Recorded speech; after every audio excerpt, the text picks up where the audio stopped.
तरह का अन्न बेकार होता है। पहला, ठोकर लगा। जिस अन्न की थाली में, जिस भोजन की थाली में ठोकर लग जाए वो नाली में पड़े हुए भोजन के बराबर होता है। दूसरे नंबर का भोजन, लांगा हुआ भोजन। जिस भोजन को आप भोजन ग्रहण कर रहे हैं उस थाली को अगर कोई लांग कर चले जाए तो वो भ्रष्टा के बराबर होता है, गंदगी के बराबर होता है। तीसरे नंबर का भोजन, जिस भोजन की थाली में बाल पड़ा हो वो दरिद्रता प्रदान करता है, वो भोजन श्रेष्ठ नहीं होता।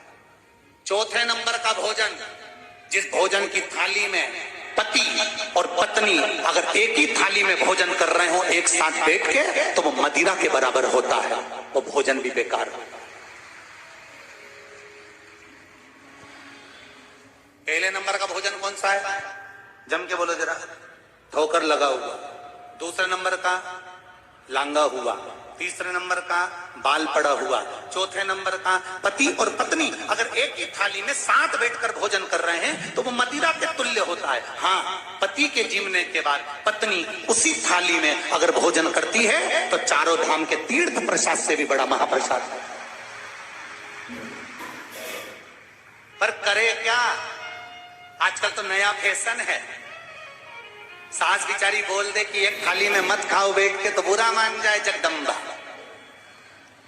अब कौन समझाए इनके? पहले दिन से ही सिस्टम गड़बड़ करा है ना। वो बफेट की टेबल लगा दी, दोनों धनी लुगाई के बिठाई दिया। वो ऊके मुंडा में गुलाब जामुन ठसा, नहीं के दही बड़ा खिला दिया। और बेचारा डोकरा डोकरी बाजू में बैठा बैठा यूं मुस्कुराए, यूं करे, उसे अलग करे क्या?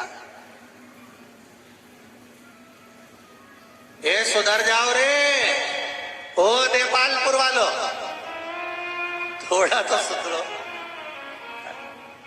4 तरह का भोजन बेकार होता है। पहला, ठोकर लगा। दूसरा, लांगा हुआ। तीसरा, बाल पड़ा। और चौथा, पति पत्नी अगर एक ही थाली में भोजन कर रहे हैं तो मदिरा के तुल्य। पति के जीवने के बाद पत्नी उस थाली में अगर भोजन करती है तो चारों तीर्थों के प्रसाद से बड़ा महाप्रसाद बन जाता है।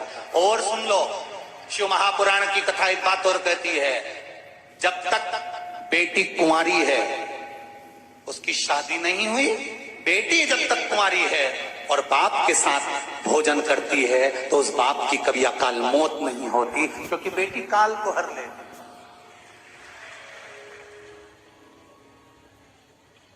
बेटी अगर कुंवारी है तो वो अपने पिता के साथ बैठकर भोजन करे। ये बाप तरह का अन्न बेकार होता है। पहला,